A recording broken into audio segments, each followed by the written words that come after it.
that the word genocide was created in the wake of the Holocaust, which was the industrial extermination of... Wait, what? That's not even true. No, it was the Armenian genocide.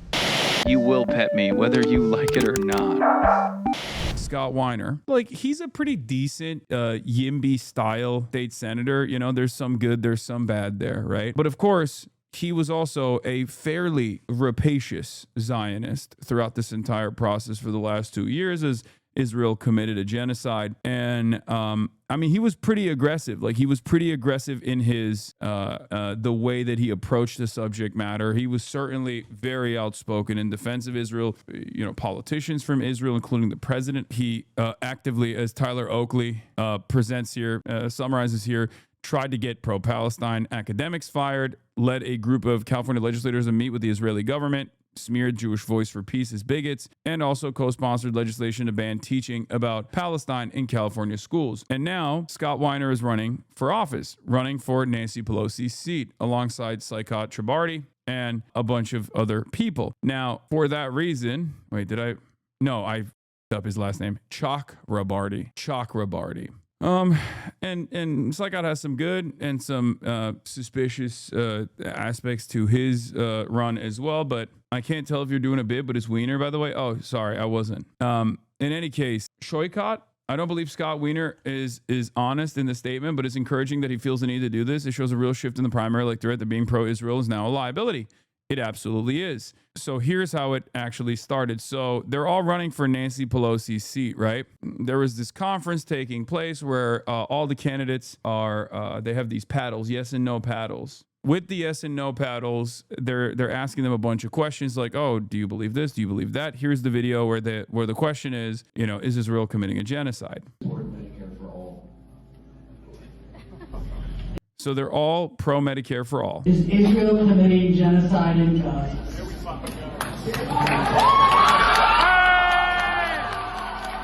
You don't want to look like that, man. You don't want to be out there looking like that. California State Senator Scott Wiener. You don't want that. Rough. No answer is the worst answer? Yeah. In any case, I mean, he has done a lot of stuff. Yesterday, the president of Sonoma State University aligned with the campus with BDS, a movement whose goal is the destruction of Israel, home to 7 million Jews, all this stuff. Like, he has been a pretty active supporter of Israel throughout this entire process, like pretty vicious. Yeah. AB 715 threatens to censor Palestine in schools. AB 715 is a dangerous bill that threatens free speech and curriculum in California classrooms, championed by Jewish Legislative Caucus member Senator Scott Wiener, and Assembly Jesse Gabrielle and Rick Spoor. This bill is a coordinated effort to stifle any criticism of Israel and censor Palestine within California public education under the guise of combating anti-Semitism. Last week, I co-led a legislative delegation to Israel with both Jewish and non-Jewish legislators and several community organizations. This was in 2014, okay? This was in the month of February in 2014. So make no mistake, this was very deliberate. This was on purpose. He did this. Or am I saying 2014? 2024. God damn it. Not 2014. I apologize. 2024. This is after October 7th. During this devastating time of war and violence, we met with a variety of leaders, he says. And, you know, the variety of leaders includes the president of Israel. So he gets yelled at, understandably. Cries of free Palestine can be heard. People wearing keffiyehs. And I suspect that, you know, I'm glad, trigger warning, by the way, you know, a heinous act of anti-Semitism took place here, of course. This is, you know, trigger warning for everybody. Obviously, probably the most anti-Semitic thing that you've ever experienced, that you've ever seen, is taking place, unfolding right in front of your eyes, where you have someone who wants to be a representative, refusing to recognize that Israel's committing a genocide, a foreign country is committing a genocide, and then people, of course, say, free Palestine. I mean, basically, this is what happened in Nazi Germany, I think, you know.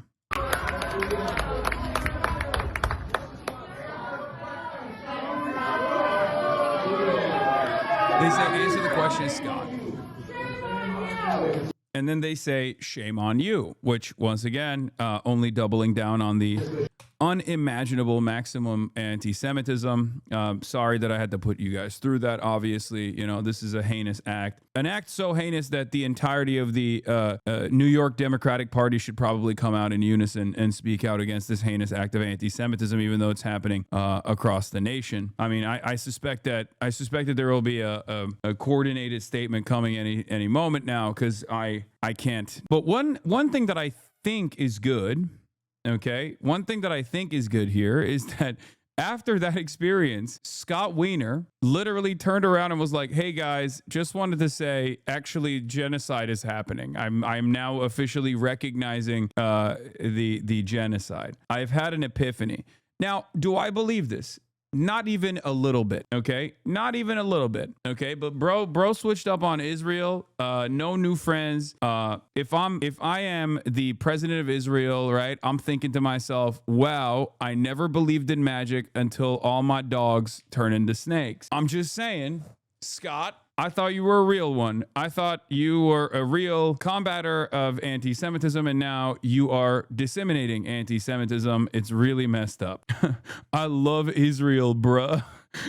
Me too. 2026 is the year where I pivot. I switch up on everybody. I'm pro-Israel now. Okay. AB 715 wasn't just bad because of his content, but it was rammed through the last day of the session where they gave notice of the Senate committee hearing at like 3 a.m., 6 hours before, giving no time for the opposition to organize against it. Talking to people at the Capitol, they said they'd never seen anything so flagrant. Yeah. So, I mean, the way I'm I can't even think of anything more anti-Semitic. I guess like sometimes when I think of Miss Rachel, that's like, it makes me so mad. I think children learning. So Scott has this take. Let's take a look. For those of you who saw the debate clip from last week, I want to clarify that I do believe Israel has committed genocide in Gaza, and I want to explain why I hesitated at the debate. This is 6'7", by the way. Don't even meme about that. It's not even awesome meme. Literally 6'7". What the f are we doing? What are you doing? What are you doing in Congress? What are you doing in California Senate? You should be out there balling. You should be hooping. Ridiculous. Okay. 6'7", don't know ball. What the f are we doing? Okay. What a waste. What a waste. Yeah. Go grab a rebound. Okay. For the past 2 years, I have harshly opposed Israel's escalations in Gaza, and I've used phrases like total destruction, and catastrophic levels of death, and moral stain. But I haven't used the word genocide, and I want to explain why.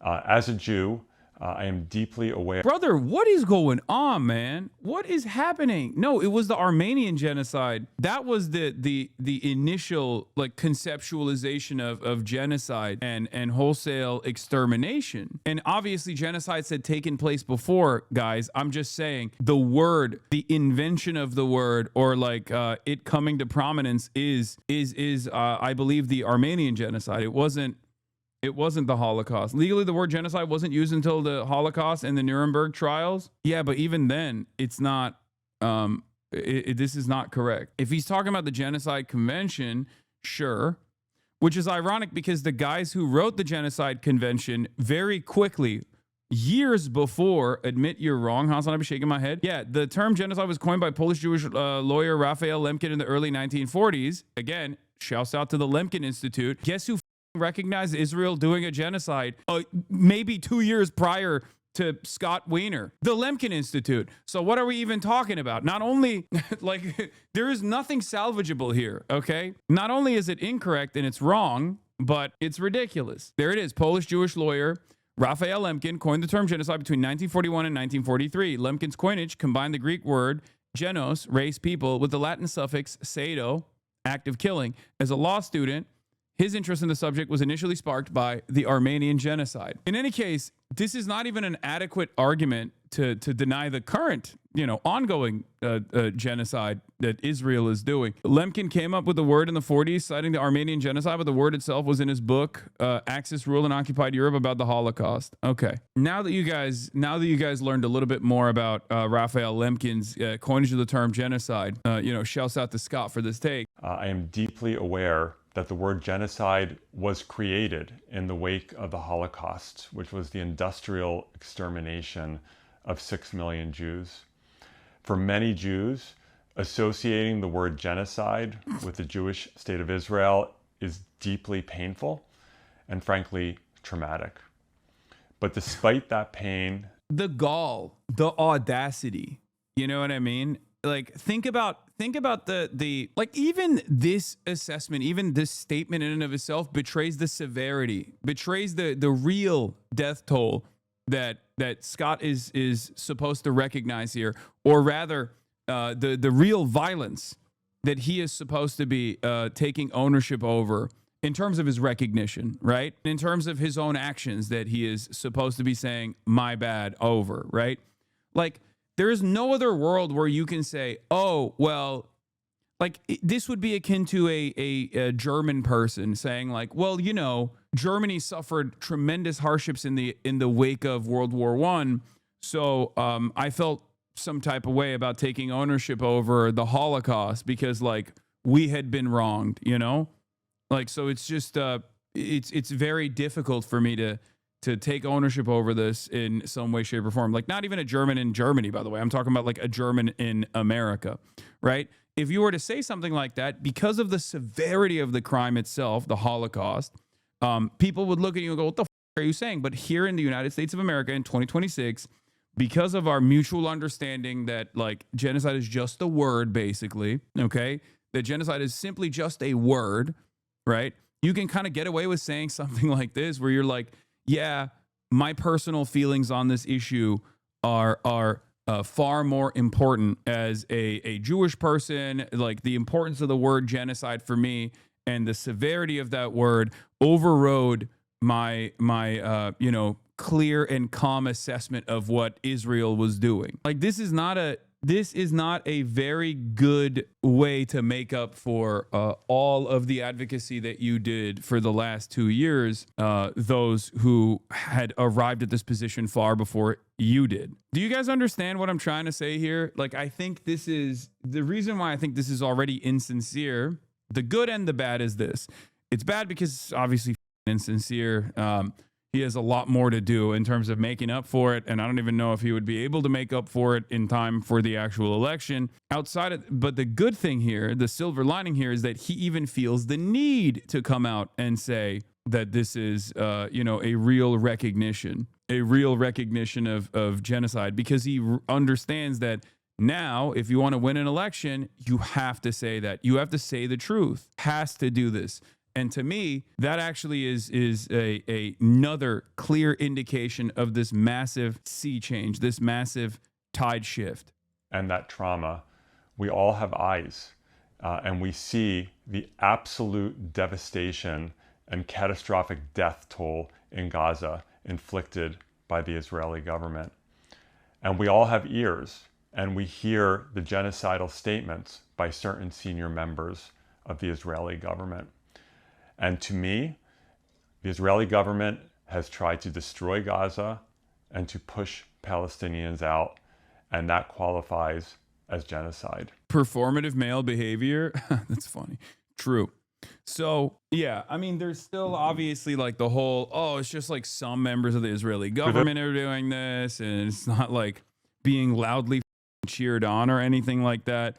And this is the worst of both worlds for someone like Scott, because when he comes out and says this, he's not going to get any grace from the anti-Zionists, obviously. We all know what he was up to for the last 2 years. He's also not going to get any grace from the Zionists, because they're going to be like, how dare you betray your own people? Like, this is what the how dare you recognize that there is a genocide at all? There is no genocide. That's blood libel. It's utterly preposterous, and basically, you know, you're cooked. I think. I don't know. I feel like this is totally ridiculous. Like, he should have slammed the yes if he wanted to.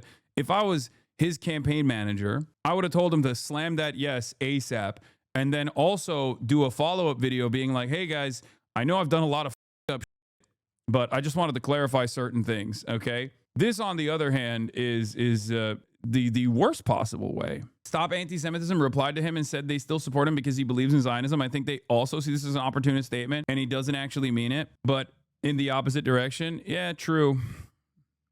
Maybe. But like I said, the very fact that a person who was so loud and so proud in defending Israel for the last 2 years, coming out and having to do this like, I'm really sorry for what I did moment, like it is truly, for those who have been around, for those who are aware of Palestine, for those who are engaging in anti-Zionist, pro-Palestinian advocacy for a lot longer than, post-October 7, this is a very interesting moment. It's a very interesting moment to observe, because I never in a million years would have thought that you would have a Zionist state senator from the state of California who has actively defended Israel over and over again, turn around and be like, actually, Israel is doing a genocide, even if he doesn't sincerely believe it. You know what I mean? What do people even get from lessening Holocaust? Fascism. If you can soften the blow of the Holocaust, or if you can undermine the history, if you can undermine the historically relevant facts that led to the Holocaust, you can make an argument for fascism without people looking at you funny. Because right now, one of the major hurdles that this administration is trying to clear very aggressively, openly taking ownership over, white nationalism and fascism. And they're trying to launder fascism, but in a more American way for American sensibilities. And it's happening every day. It's happening all around us. It's something that I think many people are aware of, right? So if they were to chip off the historical consensus on built around accurate reporting of the death toll in the Holocaust, they can turn around and say that fascism wasn't all that bad. It was actually a totally appropriate defense mechanism against Jews who have historically lied about the Holocaust and the death toll, things like that. So that's the goal of fascists: normalize and expand on the permission structure so that other people can self-identify as overt fascists. And a big part of the reason why, at least in the United States of America and certainly in the Western world, the reason why we look at fascism as this terrifying, dangerous thing, and the reason why we hold the Holocaust as as almost an exceptional event, in spite of the tremendous amounts of colonial violence that all of these countries, including Germany, has subjected others to, has led to an environment where there is censorship surrounding fascism still to a certain degree that has at least caused fascists to mobilize and organize around these hurdles rather than directly mobilizing and organizing by leaning in to the historical fascist movements, openly. They're bad guys. It's a bad ideology, and even the most racist person also agrees with it. So that's where this stems from. You will pet me whether you like it or not.